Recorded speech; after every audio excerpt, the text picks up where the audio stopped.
Bismillahirrahmanirrahim. Assalamualaikum warahmatullahi wabarakatuh. Kalau tuan pergi ke Rengat, sampainya jangan di waktu petang. Kenapa jemaah kurang semangat? Karena masjid ini masih berhutang. Mudah-mudahan Bapak Ibu semua sehat walafiat. Amin ya rabbal alamin. Alhamdulillahi rabbil alamin.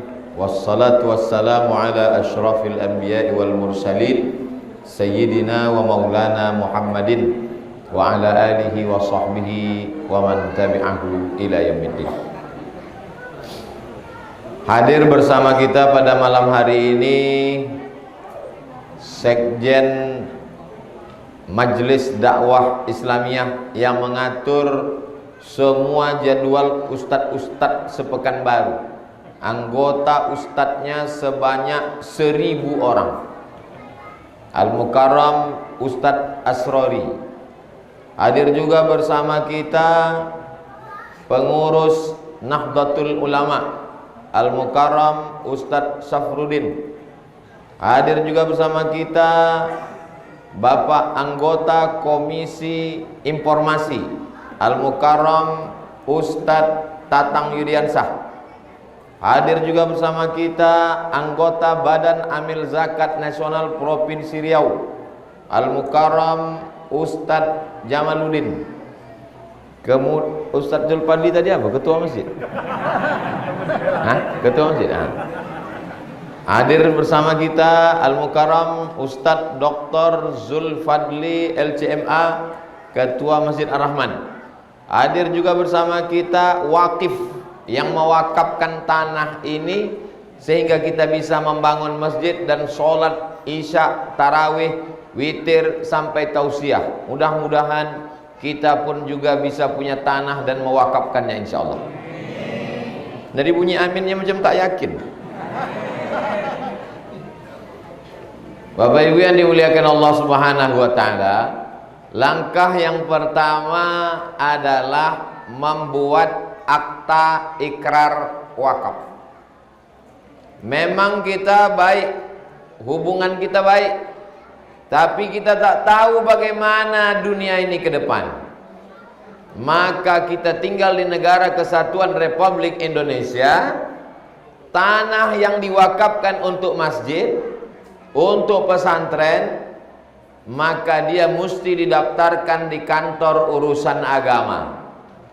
Ada 4. Yang pertama yang berwakaf, yang kedua yang menerima wakaf, yang ketiga tanah yang diwakafkan, yang keempat ada namanya ijab dan qabul. Secara catatan malaikat sudah Inna alaikum lahafizin, bersama kamu ada malaikat kiraman katibin. Malaikat itu mulia dan mencatat. Sudah selesai.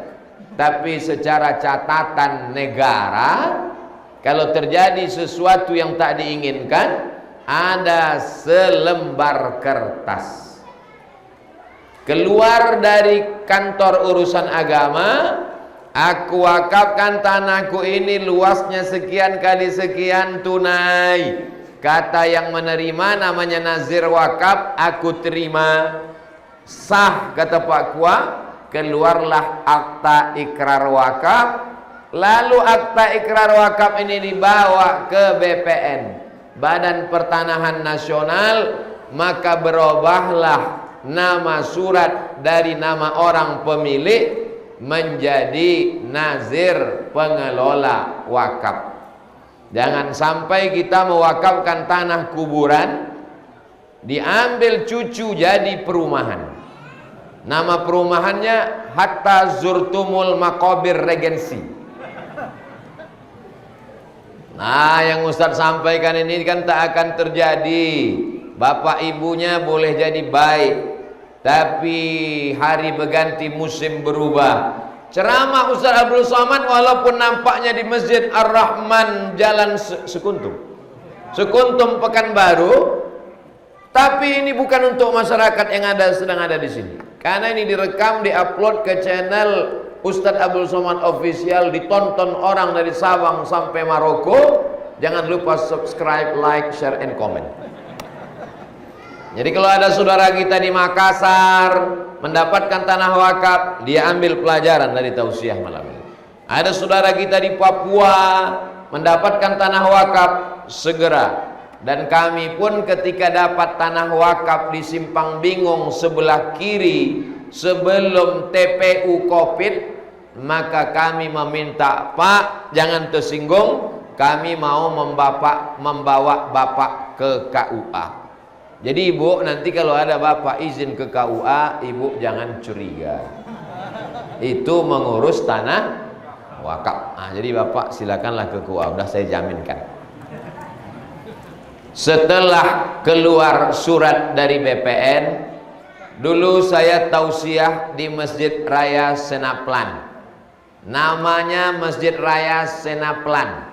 Jangan bilang Masjid Raya Pasar Bawah, karena nama aslinya Senaplan. Didirikan oleh Sultan Abdul Jalil tahun 1762. Tak selesai masjid itu dilanjutkan anaknya Sultan Muhammad Ali bin Abdul Jalil. Namanya Senaplan. Pasar bawah, toko keramik dan karpet. Lalu kemudian pas sedang tausiah, datang bapak-bapak. Bapak siapa? Saya Kepala Kanwil Provinsi Riau Badan Pertanahan Nasional. Apa tujuan Bapak datang malam ini bawa banyak pegawai? Karena sekarang ulang tahun BPN, kami tidak rayakan dengan nyanyi lagu dangdut di hotel, kami tidak mengundang artis, semua pegawai BPN dibawa ke Masjid Raya Pasar Bawah. Saya pun salah pula. Masjid Raya Senaplan. Apa yang mau Bapak sampaikan Pak Kanwil BPN? Dulu nih beberapa tahun yang lalu, kata Pak Kanwil, semua orang Pekanbaru yang mau mengurus surat tanah masjid maka gratis. Jadi tidak ada kesulitan-kesulitan di BPN dulu. Apakah BPN sekarang begitu? Saya tak tahu. Bapak Ibu yang masih? Alhamdulillah. Mudah-mudahan menjadi amal jariah orang BPN, insyaallah. Saya memang malam itu saya gas cerita tentang tanah ini, karena yang mendengar pegawai dari kantor tanah. Jadi saya cerita tanah. Kita dari tanah, berjalan di atas tanah, akan masuk ke lubang tanah, dimakan cacing, selesai.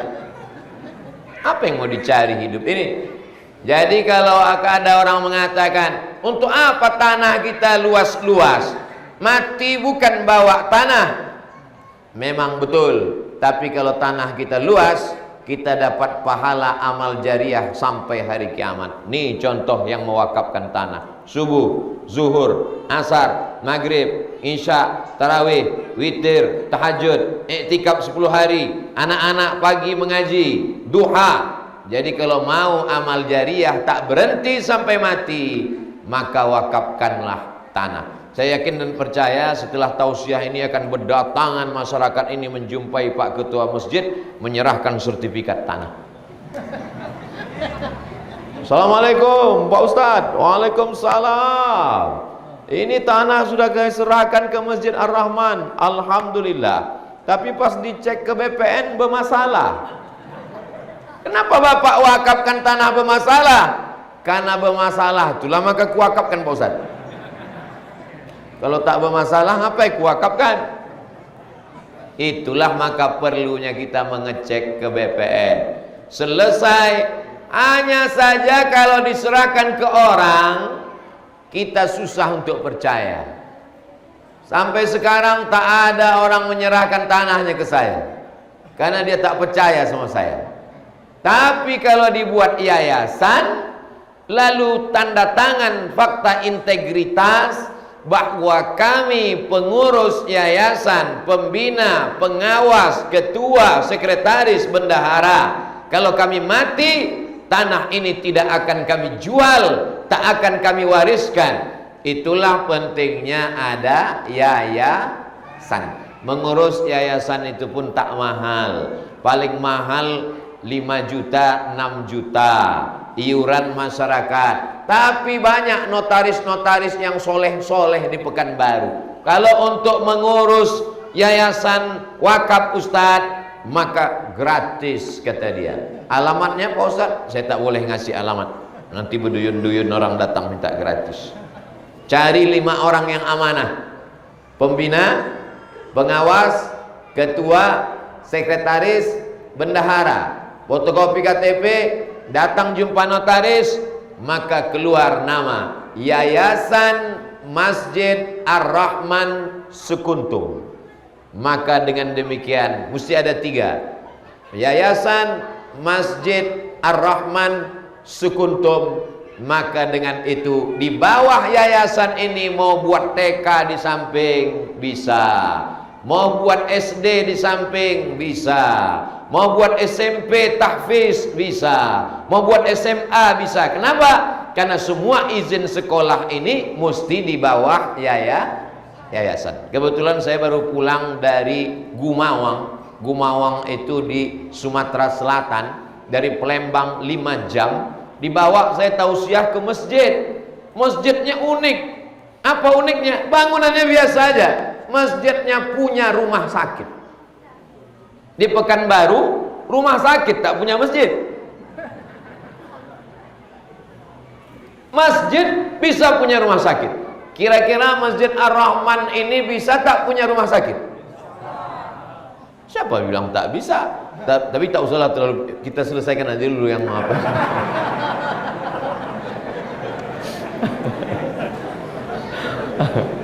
Tapi memang penataan masjid kau udah mantap. Artinya kalau awak jadi makmum di belakang, yang ditengok tuh ikolon selesai kan.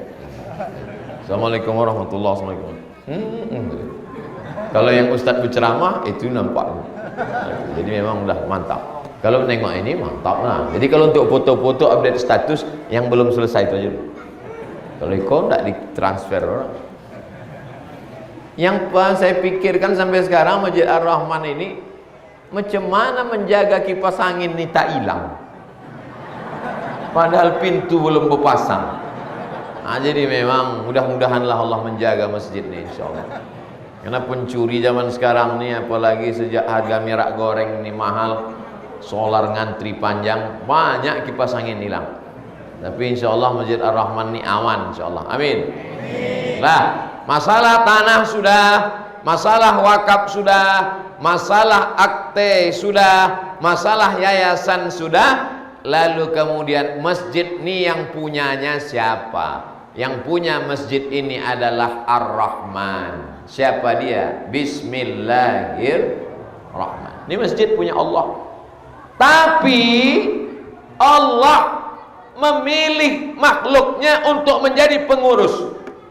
Jadi jangan mentang-mentang masjid punya Allah, lalu masyarakat seenaknya aja datang, dibawanya tas, dibawanya koper, tidur deh. Pas diusir sama pengurus, jangan tidur. Masjid punya Allah. Wa annal masajida lillah. Masjid ini punya Allah, tapi ada dipilih beberapa orang yang ikhlas. Sibuk dia mengurus kerjanya di kantor, sibuk dia mengurus keluarganya, tapi diluangkannya waktunya untuk menolong agama Allah. Urus agama Allah, maka hidupmu akan diurus Allah. Banyak orang hidup ini mengurus yang tak perlu dia urus. Yang diurusnya artis sinetron, yang diurusnya game online, yang diurusnya judi binomo, yang diurusnya investasi bodong. Dunia tak dapat, akhirat melayang. Urus anak yatim, urus fakir miskin, urus masjid, hidupmu akan diurus Allah Subhanahu wa ta'ala. Mengapa begitu? Mana dalilnya Pak Ustaz? Wa huwa yatawallas shalihin. Kalau kamu soleh, maka kehidupanmu akan diurus Allah. Solehkan saja dirimu, maka kehidupanmu akan diurus Allah. Dunia ini besar. Kalaulah dunia ini mau dimasukkan ke kepala kita, pecah pembuluh darah, tak selesai. Dunia sebesar ini mau dimasukkan ke kepala sekecil ini, meletup urat kepala. Jadi yang penting anak-anak kita soleh, keluarga soleh, diri kita soleh, Allah akan mengurus kehidupan kita. Di antaranya sibukkan diri dengan mengurus masjid. Tapi menjadi pengurus masjid bukan jabatan. Ini adalah amanah. Beberapa tahun silam saya sholat di masjid, tak boleh sebut namanya, menjaga kode etik.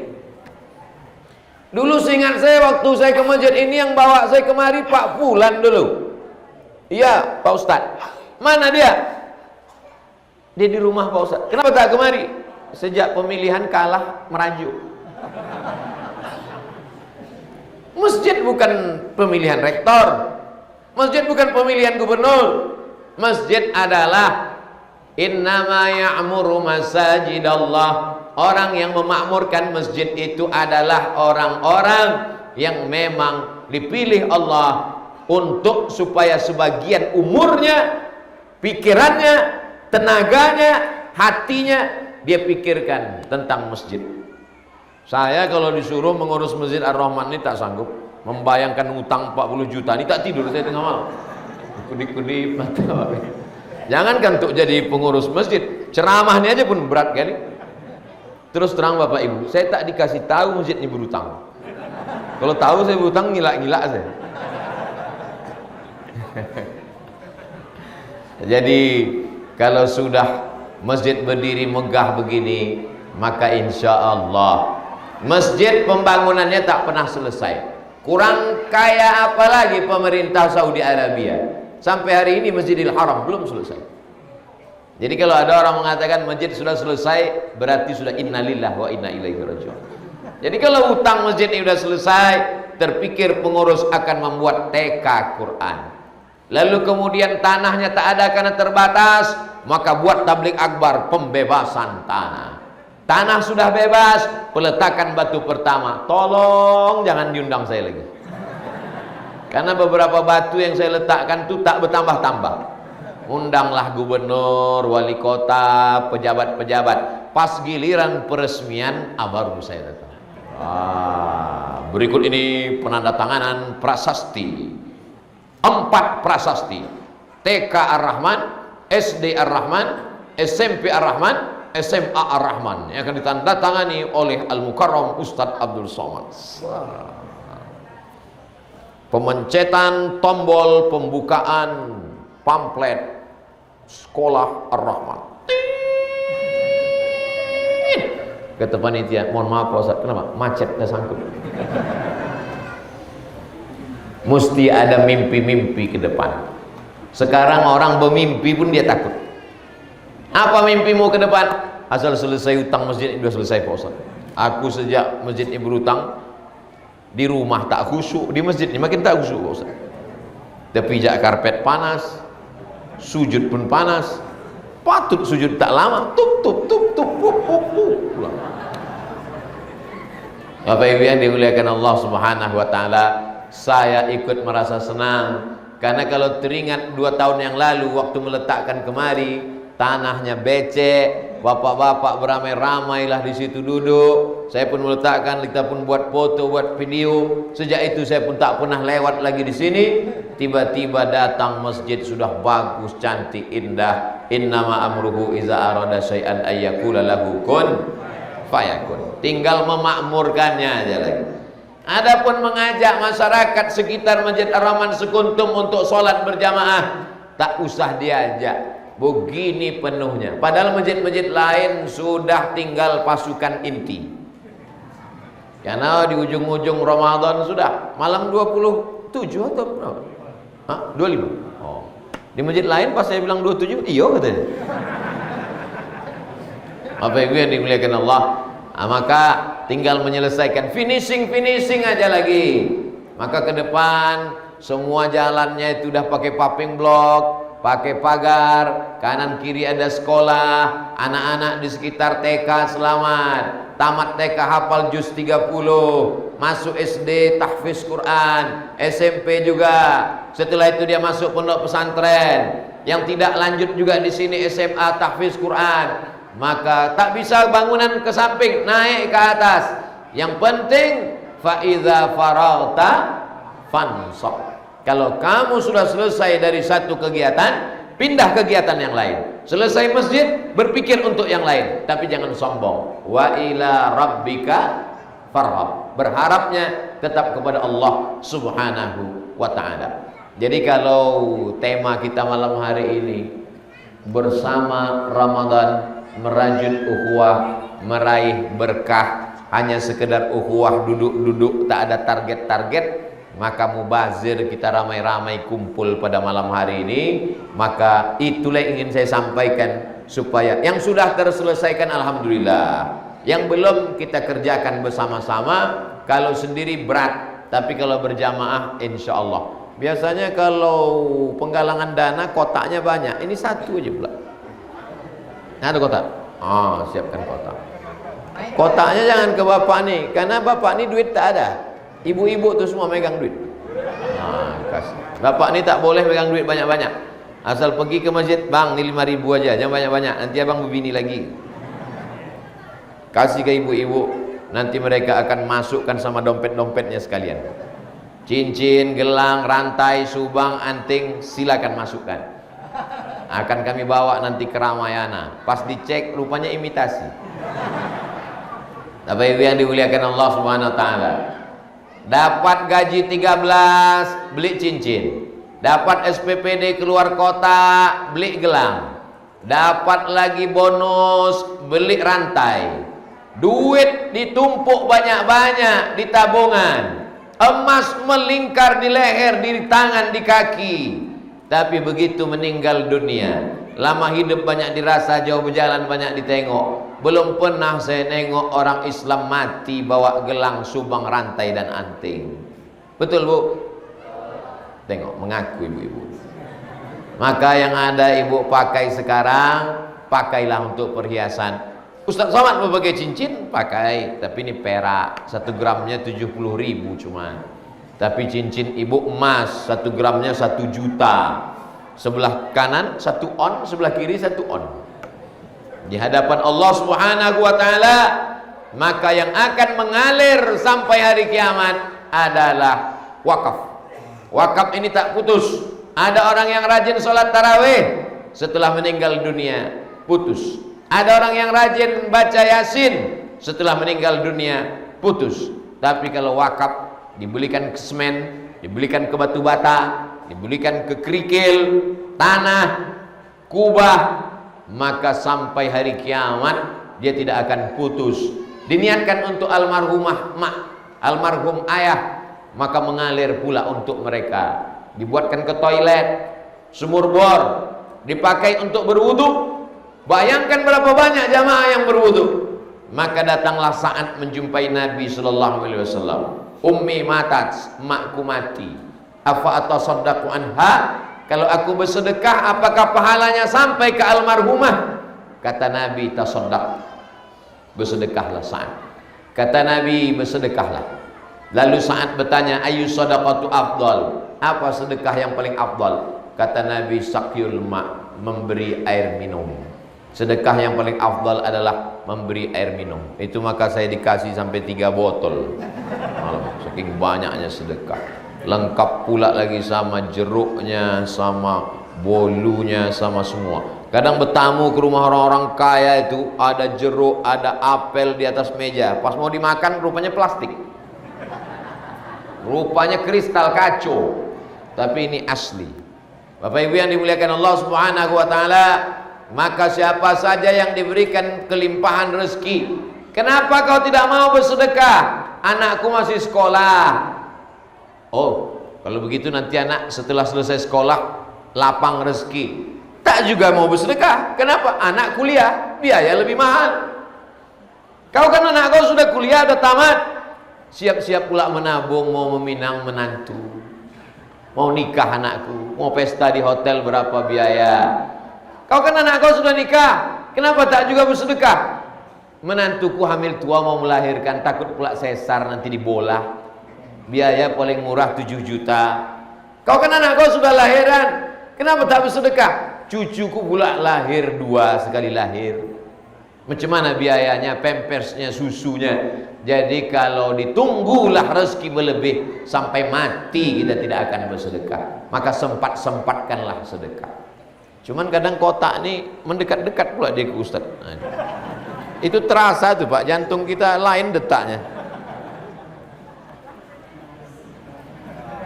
Ini direkam. Itu kan direkam ditonton orang. Ustaz tuh nyuruh orang sedekah aja. Tapi dia tak mau sedekah. Pas diminta, kenapa Ustaz sedekah? Uangnya dari mana? Pas pula terbawa banyak duit malamnya. Pada malam-malam lain kadang 5.000, 10.000. Ini pas tebal pula.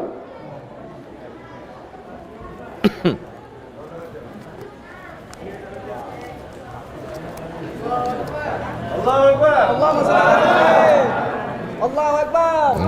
Nyoba takbir awak nak menangi. Cukuplah untuk 20 sak semen untuk itu asal nampak awak batu tu menitik air mata. Tapi kadang manusia ini aneh. Dinding sudah diplester, habis itu didempul, habis itu dicat, habis itu ditempel pakai wallpaper gambar batu belum diplester. Ya kan? Aneh manusia. Jadi bagus macam atas tu, biarkan aja itu untuk buat podcast nanti di atas. Mudah-mudahan mengalir sampai hari kiamat insyaallah. Bapak Ibu yang dimuliakan Allah Subhanahu wa taala. Jaga persatuan kita di masjid, jangan terpecah belah oleh khilafiyah. Jadi memang kalau orang tak paham masuk ke masjid Ar-Rahman Sukuntum ni bingung dia memang. Bismillahnya mazhab Syafi'i. Bismillahirrahmanirrahim. Nah, itu.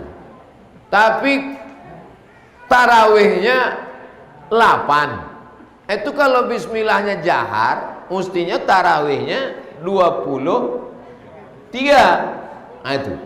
Tapi kita tidak permasalahkan khilafiyah karena semua ada dalil-dalilnya. Bacalah dalam kitab Al-Fiqhul Islami wa Adillatuh, Al-Fiqh alal Mazahibil Arba'ah, karena kita semuanya ahlul qiblah. Jadi apa yang dilakukan, ijtihad yang dilakukan di masjid ini adalah masih dalam kerangka ahlus sunnah wal jamaah, tak keluar dari 4 mazhab.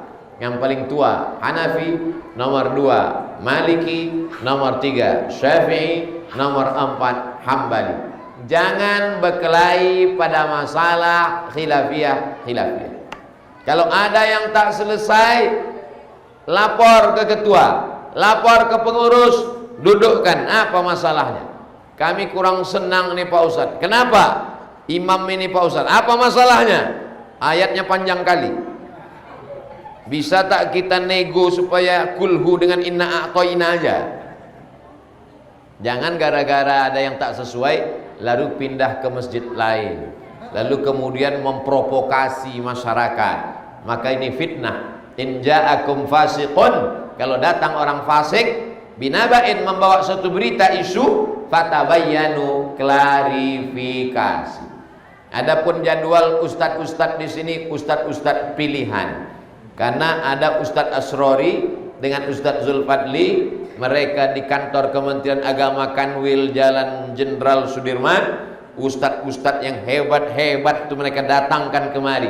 Spesialis masalah zakat Dr. Fakhri, masalah khilafiyah Dr. Mawardi Muhammad Saleh, masalah-masalah fikih ibadah, fikih muamalah ada Ustadz Samsudin Muir. Ada pula masalah-masalah fikih keluarga, itu dihadirkan Ustadz Masriadi Hasan. Maka macam-macam bisa. Tinggal request bapak-bapak. Kalau di Mesir ada kotak, dibuat kotak 2, ditulis syakawa wa fatawa. Syakawa, keluhan-keluhan masyarakat. Apa keluhan masyarakat? Fatawa, pertanyaan-pertanyaan. Nanti dibuat, kalau di Malaysia di depan mimbar itu, di depan meja itu ada ditulis nomor WhatsApp. Anda bertanya, Ustaz menjawab. Kirim ke nomor WhatsApp berikut ini. Di meja. Saya tengok masjid ini mejanya ada meja besar, ada meja kecil. Kursi pun begitu. Ada kursi itu mungkin untuk yang sekjen MDI ya. Kalau ketua itu. Kalau ini yang pendek dengan meja pendek, ini untuk ustadz yang nonjok. Bapak Ibu yang dimuliakan Allah Subhanahu wa taala, maka fasilitas yang sudah ada ini kita manfaatkan. Malam, jangan sampai malam-malam masjid cantik, lampu terang, kosong. Maghrib mengaji. Dari maghrib ke isya, anak-anak mesti mengaji. Siapa yang mengajar mengaji? Imam kita. Hafal deh bacaan. Beliau yang jadi imam tarawih, membaca Al-Quran, hafal. Saya pula yang ketakutan di belakang, yang cemasnya kalau sampai imam ini macet. Alhamdulillah lancar imam, Masya Allah. Begitu rupanya kalau tol itu baru lancar. Jadi tak ada halangan.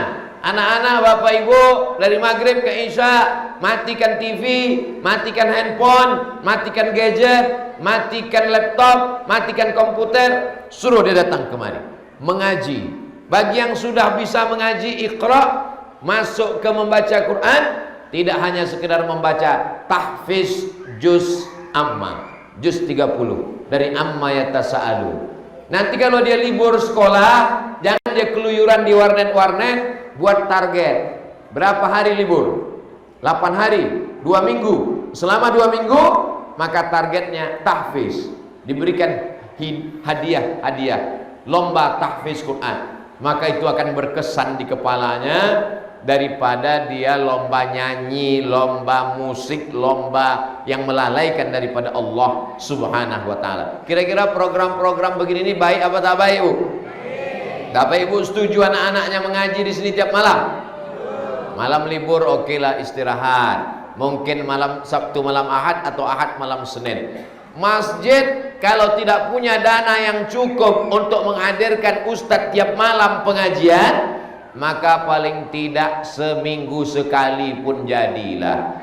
Beda dengan masjid plat merah Ar-Rahman Jalan Sudirman, bangunan sudah fix, dana APBD Pemko, bisa dibuat full. Senin malam Selasa, Selasa malam Rabu, Rabu malam Kamis, Kamis malam Jumat, Jumat malam Sabtu, kultum zuhur. Di bulan Ramadan, kajian subuh, kajian duha, kultum zuhur, menjelang berbuka, dari isya ke tarawih, kajian iktikaf, 6 kali pengajian. Kita jangan sampai tak ada pengajian sama sekali. Seminim-minimnya seminggu sekali, cari di malam libur, Sabtu malam Ahad. Kenapa Sabtu malam Ahad? Supaya tak ada alasan ibu-ibu mau shopping, tak ada alasan anak muda mau bonceng. Say no to bonceng. Papa, malam ini kita shopping, ada pengajian.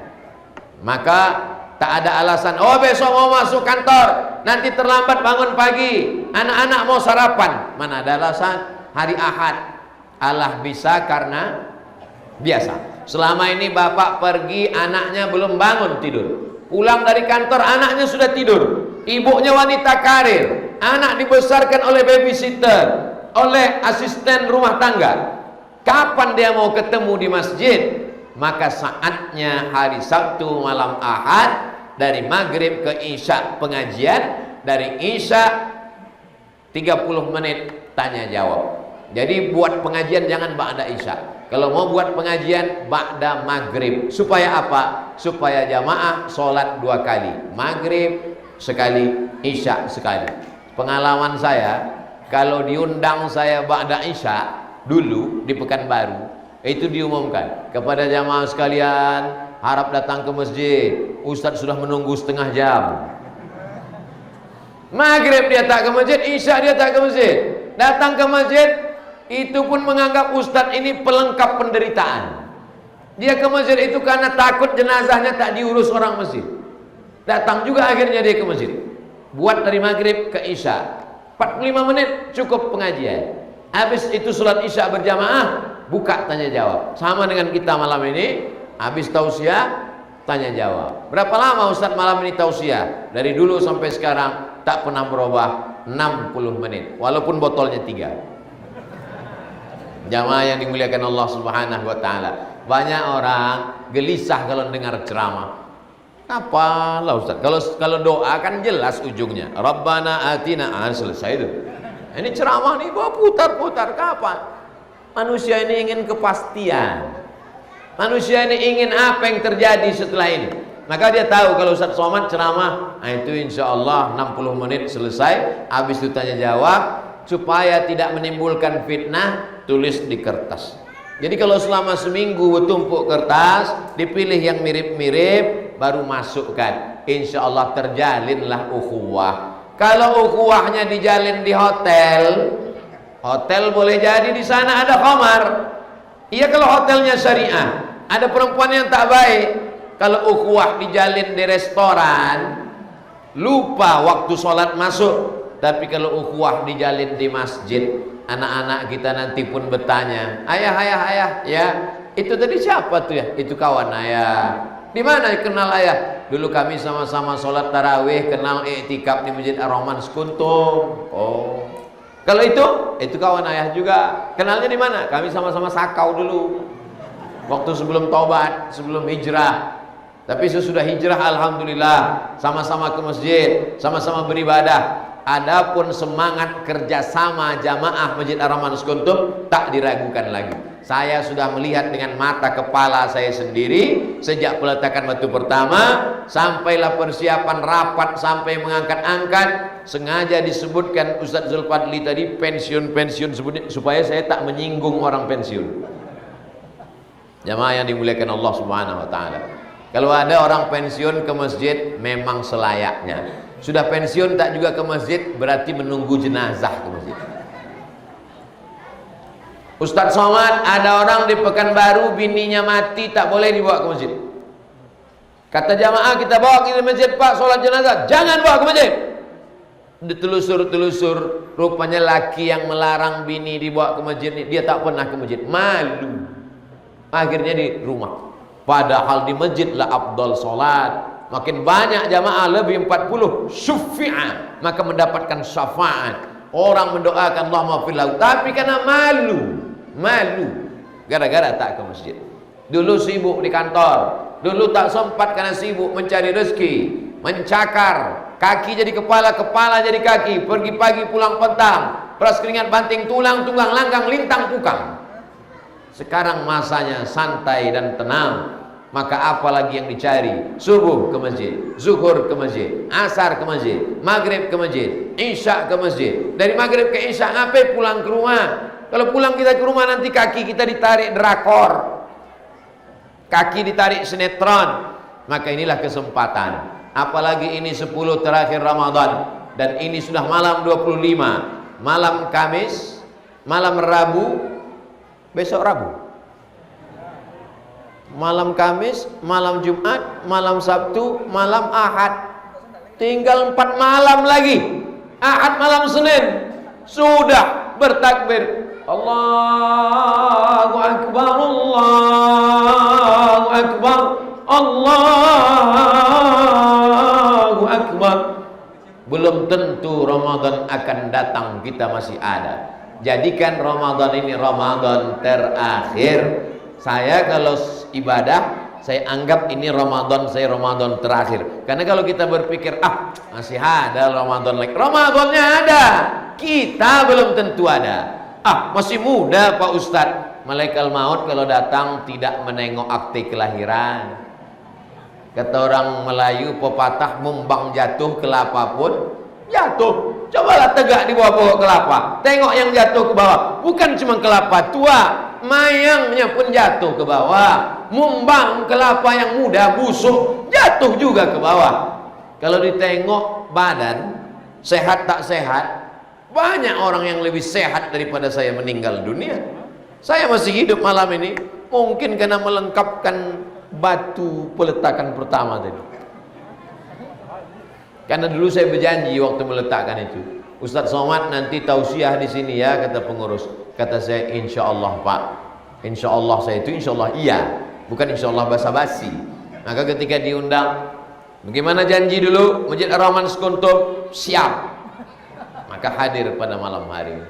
Bapak Ibu yang dimuliakan Allah Subhanahu wa taala, di antara yang akan kita bawa menghadap Allah Subhanahu wa taala. Kening yang menempel ke lantai, subhana rabbiyal a'la wa bihamdih. Orang-orang yang sudah berada di alam barzah, di alam kubur itu menangis ingin balik lagi sujud bersama kita. Tapi apa daya? Apa kata mereka? Laula akhartani ila ajalin qarib. Kalau engkau beri kami hidup walaupun sekejap, semenit, sedetik saja. Tak bisa. Anda yang sudah meninggal itu datang kemari, kita pula yang cabut. Ketakutan. Maka ketika kita masih diberi Allah Subhanahu wa taala, tidak semua yang sehat malam ini bisa ke masjid. Banyak juga yang malam ini sehat, matanya terang, kakinya kuat, tapi santai saja di luar. Kenapa? Tak ada hidayah. Nauzubillah. Jadi kita malam ini badan sehat, hidayah ada, mudah-mudahan istiqomah sampai mati insyaallah. Ada saudara kita nyawanya masih melekat di badan, tapi tak bisa duduk, terbaring saja di ruang ICU. Makin tinggi rumah sakit, makin banyak dokter spesialis, makin banyak pasien yang tak terselamatkan. Dulu dokter tak banyak, penyakit tak begitu banyak. Sekarang saya pergi ke rumah sakit, 2 meter daftar penyakit beserta spesialis. SPOG, spesialis obgyn kandungan, SPOT, spesialis tulang belakang, spesialis gula darah, spesialis jantung koroner, tapi tak ada satupun yang bisa menyelamatkan. Maka, tapi bukan berarti gara-gara ini lalu bapak ibu besok sakit tak mau ke dokter. Saya tetap ke dokter, istri melahirkan tetap rumah sakit, anak-anak tetap, tapi jangan sampai tambah rukun iman kita jadi 7. Antu'mina billah wa malaikatihi wa kutubihi wa rusulihi wal yaumil akhir wa bil qadari khairihi wa syarrihi wa bi dokter spesialis. Itu hanya wasilah saja. Jangan menganggap saya mati umur 63. Itulah yang membuat kita menunda-nunda beramal. Kau kenapa belum beramal? Aku masih 43, 20 tahun lagi, masih lama lagi ini. Begitu kematian itu datang tiba-tiba, orang takut kena COVID, yang kena COVID hidup sampai sekarang. Dokter yang mengurus tak kena, berkorban, meninggal dunia. Berapa banyak orang qori sedang mengaji, meninggal. Ustadz sedang ceramah, meninggal. Ustadz sedang khutbah Jumat, meninggal. Husnul khatimah, sedang dalam keadaan berwudu di dalam masjid, atuk-atuk, tenaga tak ada, nafsu ada, dibuat juga berzina, dimakan obat kuat, macam kap 70 pakai minyak pesawat, meletup, mati di lokalisasi, miskin, susah, duit tak ada, mau mabuk juga, dituangkan spiritus ke kopi, diminum, masuk ke paret, mati. Dunia tak dapat, akhirat melayang. Bapak-bapaknya sudah soleh, ibu-ibunya sudah solihah, tapi anak-anak kita ini, alhamdulillah malam ini anak-anak banyak dibawa. Ada anak-anak, ada anak-anak, ada anak-anak, ada anak-anak, ada anak-anak, ada anak-anak. Mereka ini menjadikan malam ini bagian dari lembaran sejarah hidup mereka. Sampai kiamat mereka akan ingat, dulu waktu aku kecil dibawa ayahku, dibawa emakku ke masjid. Waktu itu aku belum wajib pakai jilbab, tapi dipakaikannya jilbab panjang menutup auratku. Waktu itu yang ceramah Ustadz Somad. Anak-anak dia nanti akan bertanya, mana Ustadz itu sekarang? Qalu inna lillahi wa inna ilaihi raji'un. Nanti anak dia pula akan dia bawa ke masjid. Anak dia punya istri, istrinya membawa anaknya pula ke masjid. Itu dulu yang dilakukan datuk-datuk kita, dilakukan ayah kita membawa kita ke masjid. Terngiang sampai sekarang, tangannya menenteng kita, dibawanya sholat Jumat, dibawanya khutbah Jumat, dibawanya sholat tarawih, dibawanya i'tikaf, dibawanya membaca Quran tadarus. Pendidikan hanya sekedar online, tidak memberikan bekas apa-apa. Apa efek online dari sejak Maret 2020 ke 2022 selama 2 tahun? Berjilbab, pakai baju panjang, tapi tak pakai celana. Kenapa? Karena yang ditampilkan hanya mukanya saja. Tapi jadilah daripada tak belajar sama sekali. Bapak Ibu yang dimuliakan Allah Subhanahu wa taala, jadi masjid yang sudah ada ini tinggal lagi kita memakmurkannya. Tidak ada kurang apapun. Di antara orang yang mendapatkan naungan atap di padang mahsyar nanti adalah rajulun qalbuhu mu'allaqun fil masajid, orang yang hatinya tergantung di masjid. Badannya boleh di kantor, badannya boleh di pasar, tapi hatinya di masjid. Kalau sudah terdengar suara azan, hayya 'alas shalah,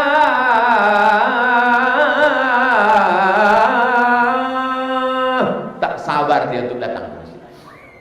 Begitu juga kalau dibalik, badannya di masjid, hatinya di warung kopi. Itulah yang tak sempat membaca doa. Kanan, kiri, langsung macam mayam rindu beras. Padahal imam kita masih berzikir subhanallah, subhanallah, subhanallah, subhanallah. Habis isya ada zikirnya, habis tarawih witir tak pakai zikir. Saya sangka lupa, rupanya untuk mengakomodir. Bagi yang suka zikir jahar, sudah. Bagi yang tak mau zikir jahar, dibuat sir. Tidak ada alasan. Kau kenapa tak ke Ar-Rahman? Aku risau di Ar-Rahman itu, zikirnya jahar. Tapi ada sirnya. Kau kenapa tak ke Ar-Rahman? Ar-Rahman itu zikirnya tak kedengaran. Itu yang ba'da tarawih, yang ba'da isya kan ada. Sehingga tidak ada alasan orang untuk tidak datang kemari. Jadi kalau ada juga orang beralasan, tapi yang namanya orang tidak mau, 1000 dalil kita berikan, dia punya 1001 dalil untuk tidak datang. Jadi masalah melawan orang malas ini belum ada obatnya kecuali suntik mati. Bapak Ibu yang dimuliakan Allah Subhanahu wa taala, kehadiran pertemuan kita malam di Masjid Ar-Rahman ini mendatangkan rahmat dan barokah insyaallah. Karena ini 10 terakhir Ramadan yang kata Nabi sallallahu alaihi wasallam, aiqadha ahlahu, dibangunkannya istrinya. Nabi tidak hanya sekedar bangun, tapi istrinya juga bangun untuk sholat. Lalu kemudian wasyadda mi'zarahu, diikatnya tali sarungnya, tali kainnya kuat-kuat, menunjukkan bahwa dia lebih banyak fokus beribadah kepada Allah Subhanahu wa taala. Itu Nabi yang sudah dijamin masuk surga. Apapun yang dia mau dikasih Allah. Wala saufa yu'tika rabbuka fatarda. Kita yang STJ, status tak jelas, tapi menganggap Ramadan ini biasa-biasa saja. Kau tak ke masjid, tak sholat tarawih, tak witir, tak i'tikaf, santai aja lah. Kalau memang masuk surga masuk, tak masuk pun tak apa-apa. Gimana cara berpikir kita ini? Padahal kita selalu meminta dunia baik, akhirat baik. Rabbana atina fid dunya hasanah wa fil akhirati hasanah wa qina azabannar. Kenapa kita masih hidup? Kawan satu kelas, sama-sama satu kampus IAIN meninggal. Alumni Mesir sama-sama meninggal. Lama saya memenung, kenapa aku masih hidup? Jawabannya surat Al-Mulk juz 29. Alladzi khalaqal mauta, Allah yang menciptakan mati, wal hayata, Allah yang menciptakan hidup. Untuk apa diciptakan Allah dua ini? Liyabluwakum ayyukum ahsanu amala. Allah ingin melihat siapa yang beramal. Maka amal-amal Ramadan yang di ujung-ujung ini jangan sampai lepas. Paling afdal i'tikaf, lalu kemudian khatamkan Al-Quran. Bagi yang sudah khatam, alhamdulillah, tambah lagi. Sholat tarawih, ditambah witir. Lalu kemudian nanti bangun malam, sholat sunat wudhu. Habis sholat sunat wudhu, sholat sunat taubat. Habis sholat sunat taubat, sholat sunat hajat. Habis itu sholat sunat tahajud. Tak usah witir lagi, karena tadi sudah witir. Kalau di masjid itu dibuat program i'tikaf, bagus. Saya malam 27 nanti i'tikaf insyaallah. Hari Kamis, malam Jumat i'tikaf. Jam 1 sampai jam 2 datang masing-masing. Jam 2 ke jam 3 tadabbur surat pendek juz 30. Jam 3 ke jam 4 tahajud. Jam 4 ke jam 4.20 muhasabah. Jam 4.20 sampai ke jam 4.40 makan sahur. Habis itu sholat subuh. Habis sholat subuh pengajian sampai terbit matahari. Habis itu sholat sunat isyraq 2 rakaat. Habis itu tanya jawab, jam 7 baru keluar. Nah, jadi iktikaf 7 jam, masuk jam 1, keluar jam 7. Nah, itu nanti malam 27. Kami mau ikut di mana Pak Ustadz? Di Duri.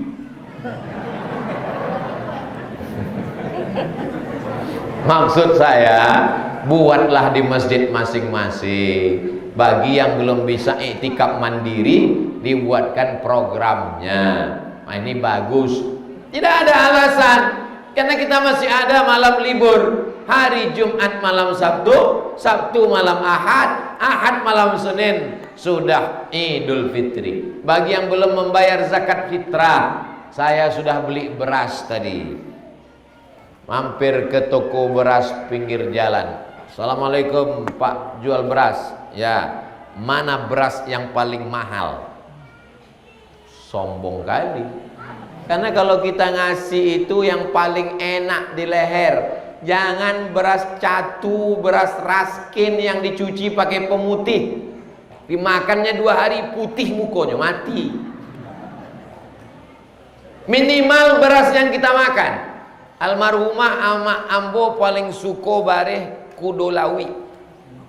Itu yang ambo tahu merek bareh. Itu ambo bali tadi. Nampak ambo kudo masih di lawinya, lu naik kateh deh. Nah, eko. Ustaz ini mengatakan 2,5 kilo. Ustaz ini 2,6 kilo on. Ustaz ini mengatakan 2,7 kilo on. Abu 3 kilo. Nah, ambo dari dulu membayar zakat fitrah kok 3 kilo. Kalau berlebih, terhitung sedekah. Jangan kurang, jangan hitung-hitung sama Allah. Kalau kita hitung-hitung sama Allah, nanti Allah hitung-hitung pula sama kita. Dikasihnya napas kita setengah. Sasa angok awak. Judul lagunya setengah napasku pergi. Nah, ini jangan berhitung pada Allah. Yang bayar zakat fitrah dari sejak kemarin sah.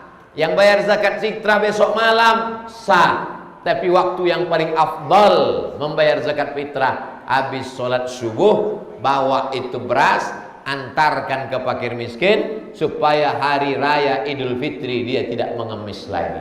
Tapi kalau begini bahaya nanti. Amil kapan membaginya?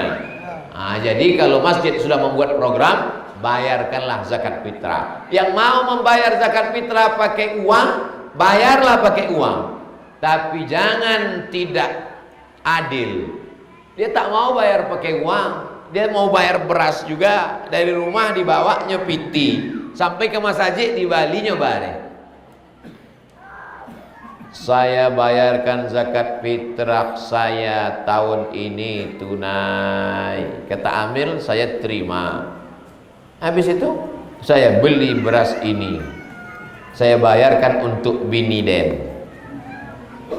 Saya beli lagi, saya bayarkan untuk anak ambo. Iko bareh sia kok. Nanti Bali jual kok sia, pemiliknya siapa? Jual belinya tidak jelas. Kecuali Amil kok memang distributor bareh. Lah dikeknya 3 kilo ada 1.000 kantong. Siapa saja yang mau beli, itu jelas. Kalau kita bayarkan beras, itu berarti pemiliknya 8 asnaf. Paling tidak asnaf fakir miskin. Amil mana boleh menjual, belum dibagi.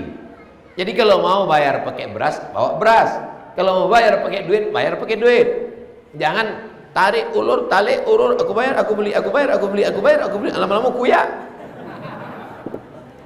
Jamaah yang dimuliakan Allah Subhanahu wa taala. Bila kapan wajibnya membayar zakat fitrah nih kapan? Sejak sore Ahad, sore Sabtu nanti, sore Ahad. Sore Ahad insya Allah tadi kata Ustadz Zulfadli tahun ini Idul Fitrinya sepakat. Karena sore Ahad itu nanti sudah 3 derajat. Jadi 5 derajat. Jadi nampak itu hilal. Hari Ahad sore seluruh orang di dunia ini mencari hilal. Jadi kalau ada ibu yang suaminya namanya Hilal, jangan kasih keluar. Sebabnya sedang dicari orang. Jadi begitu nampak di teropong itu hilal karena 5 derajat, maka hari Seninnya Idul Fitri. Begitu tenggelam matahari hari Ahad sore, maka itulah waktul wujub, waktu wajib. Wajib. Jadi kalau ada orang yang hidup sampai azan maghrib sore Ahad, dia wajib bayar zakat fitrah. Kecuali habis asar tuh pas jam 6 meninggalnya, enggak wajib. Jadi siapa yang tidak mau bayar zakat fitrah, matilah jam 6 hari Ahad nanti. Begitu juga dengan ibu-ibu yang mengandung anak. Anak di dalam kandungan tak wajib bayar zakat fitrah, sebab dia belum keluar. Kapan dia baru wajib? Kalau dia hidup selama dari sejak azan maghrib itu sampai khotib naik mimbar. Jadi kalau yang bakhil, bin pelit, bin medit, bin kedekut, bin kikir, tak mau keluar 3 kilo, tahanlah anak tu sampai khotib naik mimbar. Jangan keluar dulu yo, sebentar lagi insyaallah. Nah, begitu khotib naik mimbar, Allahu Akbar, keluarlah. Insyaallah tidak bayar zakat fitrah. Bagaimana kalau miskin Pak Ustaz? Kalau miskin tidak bayar zakat fitrah, menerima zakat fitrah. Hebatnya Islam.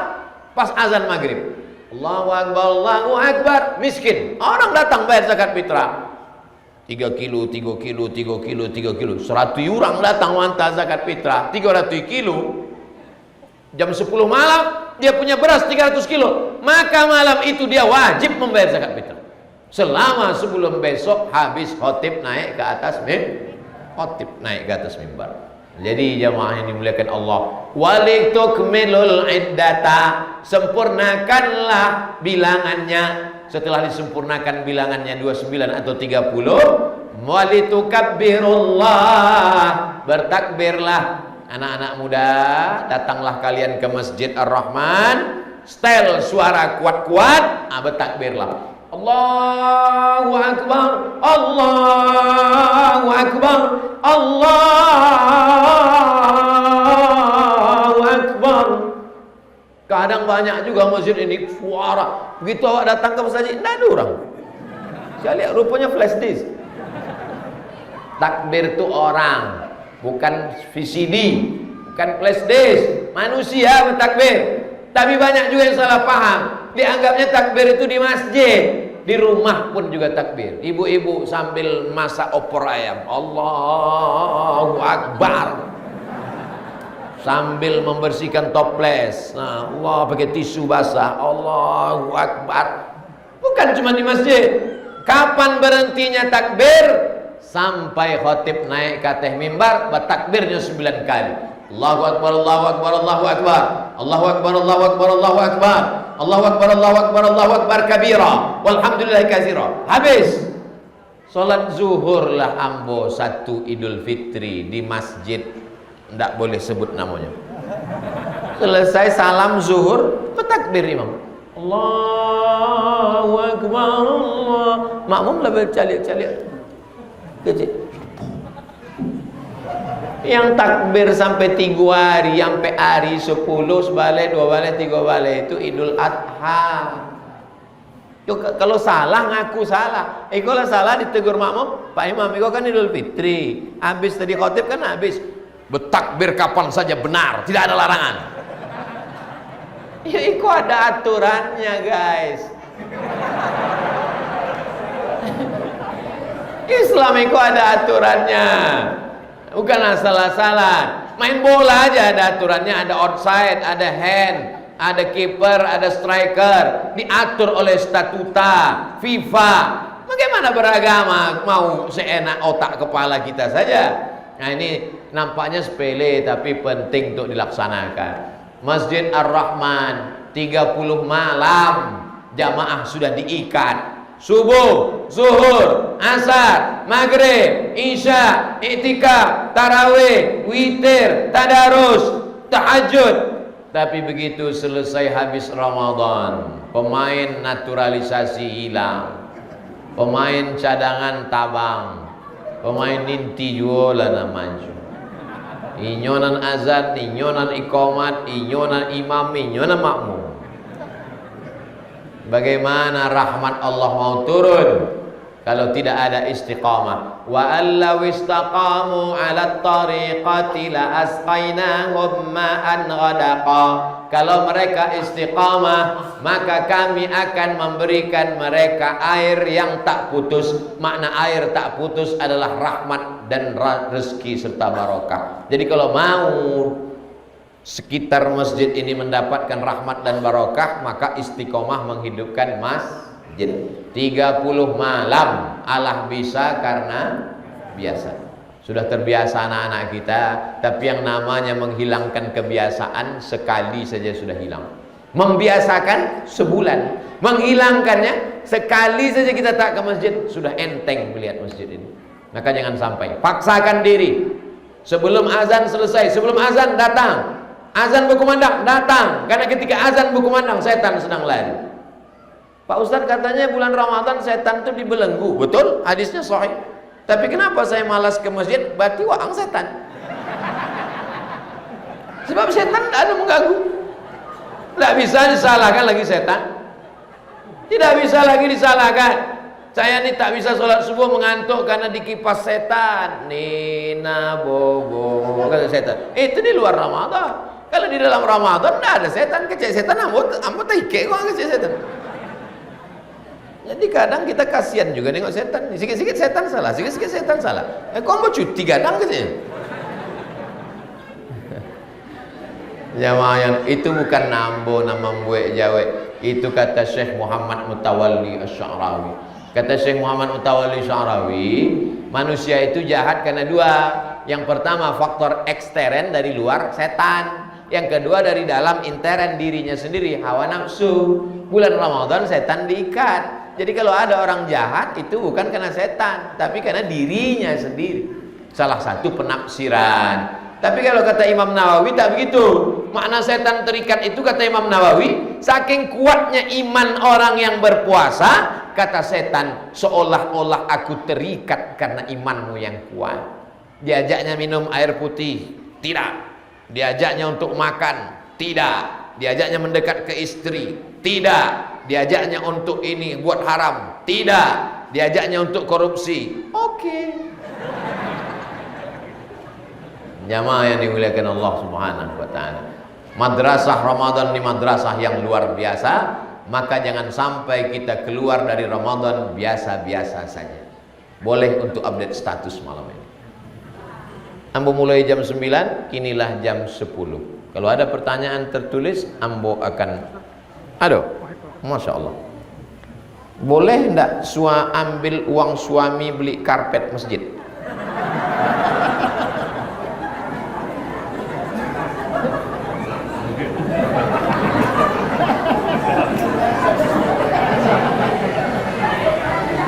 Datang seorang perempuan namanya Hindun menemui Nabi Muhammad sedang duduk di atas bukit Sofa, mengadukan suaminya, ya Rasulullah, inna Aba Sufyan rajulun syahih.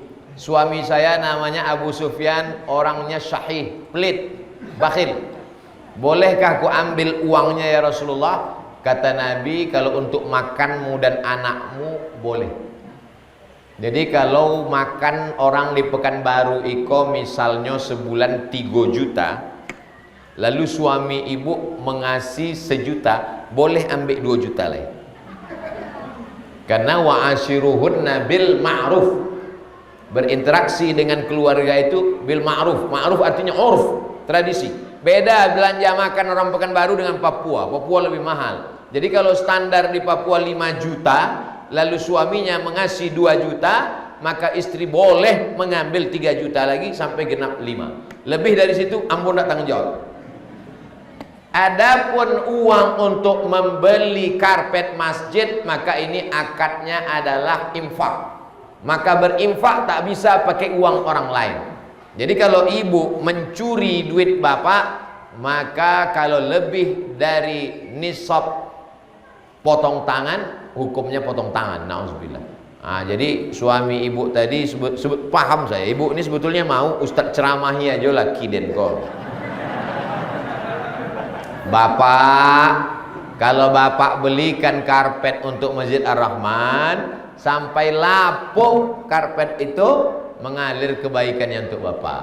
Tapi kalau duit kau bapak simpan, beli tanah, simpan, beli oto, simpan, beli ameh, simpan, beko bapak mati, ibu tuh diambil dek brownies, berondong manis. Bapak mati dimakan cacing tanah, maka balikanlah pitih bapak tuh untuk membeli karpet masjid. Kalau ada di situ alhamdulillah. Kalau indah, potongkan video kau, kirimkan ke WA-nya sampai insyaallah. Kalau menurut agama, pembagian harta warisan lebih banyak anak laki-laki. Lidzakari mithlu hazzil unsayain. Anak laki-laki dapat 2, anak padusi dapat cie. Menurut adat Minang, pembagian harta warisan anak perempuan lebih banyak. Saya orang Minang, punya anak laki-laki dan perempuan.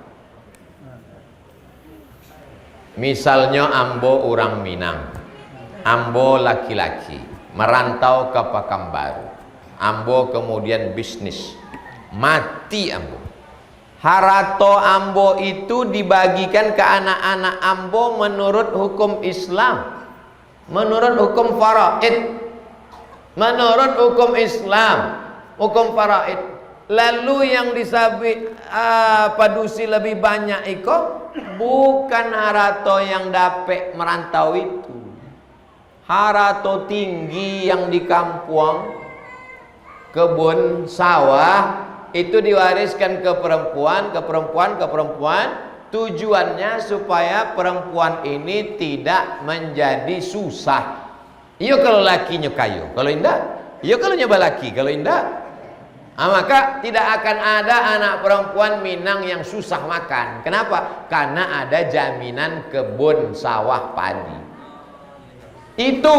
Jadi orang yang tidak paham lalu katanya, oh Minang lebih mengutamakan perempuan. Tengok dulu harato mano. Paham? Jadi kalau ada orang Minang merantau ke Jakarta, merantau ke Malaysia, dapatnya piti, harta yang dapatnya itu tetap dibagi menurut faraid hukum Islam. Anak laki-laki tetap dapat 2 kali perempuan. Tapi ada harato yang nenek moyang yang sawah itu dikhususkan untuk padusi supaya apa? Supaya anak perempuan tidak susah cari makan. Makanya kalau awak lihat tidak terlalu banyak anak padusi yang keluar dari kampungnya untuk cari makan. Sebab apa? Sebab adon akan dimakan. Itu ijtihad dari nenek mama awak dulu. Mudah-mudahan bisa difahami. Itu semacam wakaf zurri namanya. Wakaf zurri itu wakaf keluarga. Misalkan bapak punya tanah, lalu bapak wakafkan. Iko tanah kelapa sawit iko wakaf untuk anak cucu ambo. Jadi tidak bisa dibagi. Tapi wakafnya terikat. Iko ambo wakafkan untuk padusi saja. Loh, kami laki-laki kan bisa merantau. Nah padusi kau lemah. Nah, maka dibagilah hasilnya. Tapi setelahnya meninggal, tidak dibagikan ke anaknya, dibagikan lagi ke anak padusi.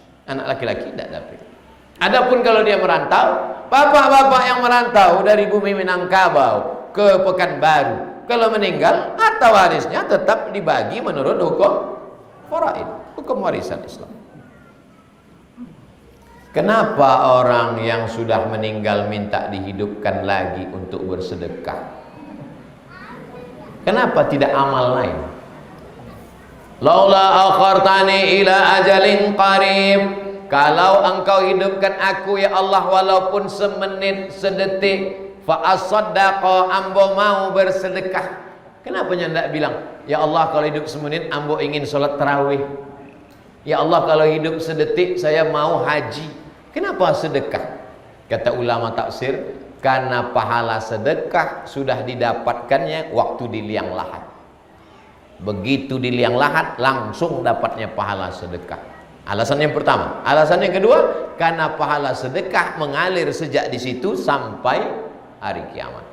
Jadi ada orang panggali kubu, KPK, Komunitas Panggali Kubu. Nya menggali kubu. Waktu menggali kubur sesudah menggali kubur, nya kan panik, letih habis menggali kubur. Datanglah keluarga yang meninggal. Pak penggali kubur, yo, iko ada lopek bugi. Kasih lopek bugi. Dimakannya lah lopek bugi. Dimakannya satu. Sesudah itu ada orang lewat. Pak, ngapain Pak? Saya lagi gali katanya. Mau lepat bugis. Mau kasih. Sesudah itu nya pun di samping apa tadi, telak dek panek telaloknya terjatuh ke dalam. Jatuh ke dalam, datang malaikat mungkar nakir.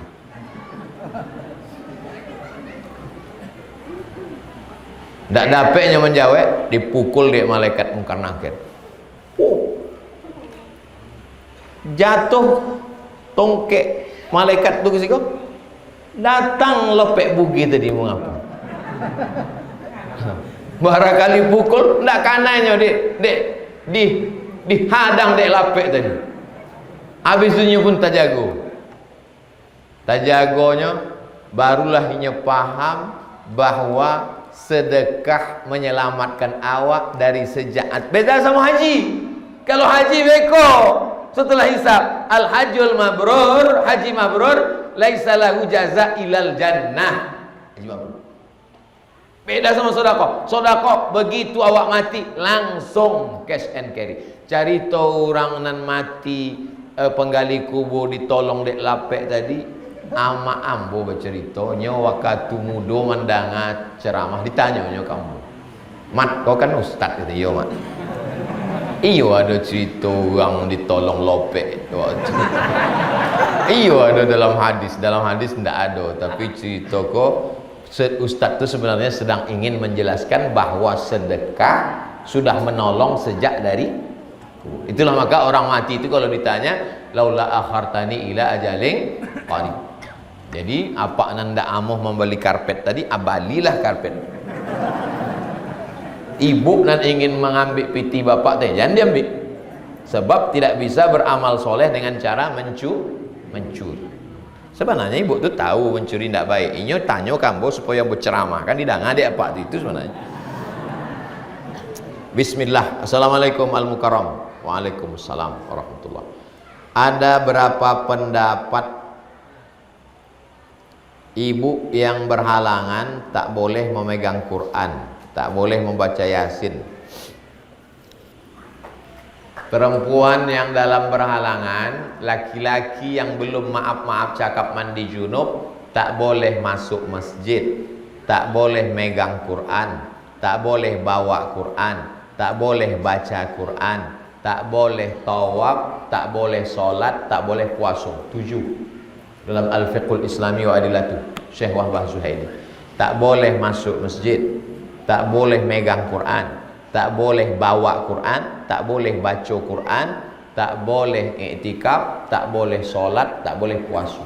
7. Kalau ada ustadz yang mengatakan boleh aja, mungkin kitabnya lebih banyak daripada orang. Mungkin ini mendapat pendapat nan lain. Tapi ambo dalam masalah fikih selalu mengambil pendapat jumhur yang ketat. Karena kata Imam Ahmad, idza rawaina fil ahkami syaddadnahu. Kalau kami meriwayatkan dalam masalah hukum kami ketat, khawatir. Jadi itulah makanya masjid itu ada namanya balkon, teras, emperan. Insya Allah nanti panjang umur ada rezeki di sini ada emperan. Emperan. Gunanya untuk apa?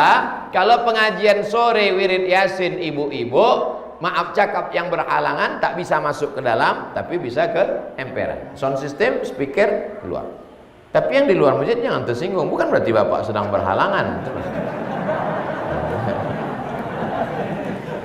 Jadi itulah makanya arsitek masjid mesti paham fikih. Cobalah cari masjid-masjid tua, pasti ada terasnya. Kenapa? Karena teras itu untuk orang yang berhalangan. Nabi iktikaf. Iko mimbar Nabi, iko sampai imam. Dari mimbar ke dinding kamar Nabi 22 meter. 22 meter. Dinding kamar Nabi. Kamar Nabi di sebelah kau masjid langsung cuma ada dinding saja. Ada jendela. Nabi nawilinil khumrah, kata Nabi kepada Ummul Mukminin Aisyah, istri Nabi. Aisyah di kamar, lalu Nabi minta ambilkan kain. Ulurkan kain wahai Aisyah, ulurkan kain. Kenapa Nabi tidak keluar mengambil kain? Karena Nabi tak mau iktikafnya batal. Sebab keluar masjid batal. Kecuali untuk wudu atau darurat. Tapi hanya untuk mengambil kain tak mau. Kenapa Sayyidatuna Aisyah tidak masuk ke dalam? Karena dia sedang haid. Mana dalilnya waktu itu dia sedang haid? Karena kata Nabi, nawilinil khumrah, tolong ulurkan kain. Kata Aisyah, aku sedang haid ya Rasulullah. Kata Nabi, tanganmu kan tidak haid, maka tangannya dari jendela tangan, kok kain. Itu dalil yang dipakai oleh mazhab Syafi'i yang tak membolehkan perempuan berhalangan masuk masjid. Lalu kami Pak Ustadz di akhir Ramadan ini, maaf cakap takdir 7 malam tak bisa kami masuk masjid, tak bisa baca Quran. Ada satu amal yang lebih hebat daripada baca Quran, lebih hebat daripada dalam masjid. Antufariqad dunya, kau mati meninggalkan dunia. Walisanuka ratbun, lidahmu dalam keadaan basah. Bidzikrillah. Perempuan berhalangan tetap boleh berzikir. Istighfar 100 kali, solawat 100 kali, la ilaha illallah 100 kali, subhanallah wa bihamdihi subhanallahil azim 1000 kali, bagus, tak ada salah. Tasbih banyak, tapi tak pernah dipakai. Yang bertasbih kacau spion noto. Kolah maksudnya pakai tasbih. Tasbih digital 100 kali. Astaghfirullahalazim, astaghfirullahalazim. Jangan berkecil hati saudari muslimat yang tak dapat beribadah karena halangan, karena ada satu yang bisa dilakukan, yaitu berzikir. Membaca ayat pun boleh kalau ayatnya itu zikir. Apa maksud ayat zikir? Subhanalladzi sakhkhara lana hadza wa ma kunna lahu muqrinin wa inna ila rabbina lamunqalibun. Itu ayat. Tapi kalau perempuan berhalangan naik mobil, dibacanya itu boleh. Sebab apa? Sebab saat itu ayat itu berubah menjadi zikir. Zikir maksudnya doa. Menjadi doa. Demikian. Wallahu a'lam bishawab. Mudah-mudahan pertemuan kita malam ini mendatangkan rahmat dan barokah sesuai dengan tema kita bersama Ramadan, merajut ukhuwah, meraih berkah. Ala hazihin niyah al-Fatihah. A'udzubillahi minasyaitonir rajim. Bismillahirrahmanirrahim. Alhamdulillahirabbil alamin arrahmanir rahim maliki yaumiddin. Iyyaka na'budu wa iyyaka nasta'in. Ihdinas siratal mustaqim. Siratal ladzina an'amta 'alaihim ghairil maghdubi 'alaihim waladdallin. Amin. Allahumma salli ala sayyidina Muhammad wa ala ali sayyidina Muhammad. La tada' lana dzamban illa ghafartah. Pulang kami dari majlis ilmu ini bersih dari dosa-dosa. Wala dainan illa qadaitah. Tolong kami lepas dari hutang piutang riba. Wala maridan illa syafaitah. Ada saudara kami yang sakit, angkat penyakitnya ya Allah. Wala mayyitan illa rahimtah. Yang meninggal dunia curahkan rahmatmu, selamat dari azab kubur. Wala hajatan min hawaijid dunya wal akhirati laka ridha wa lana fiha shalah. Segala hajat dunia, hajat akhirat baik bagi kami dan engkau ridha.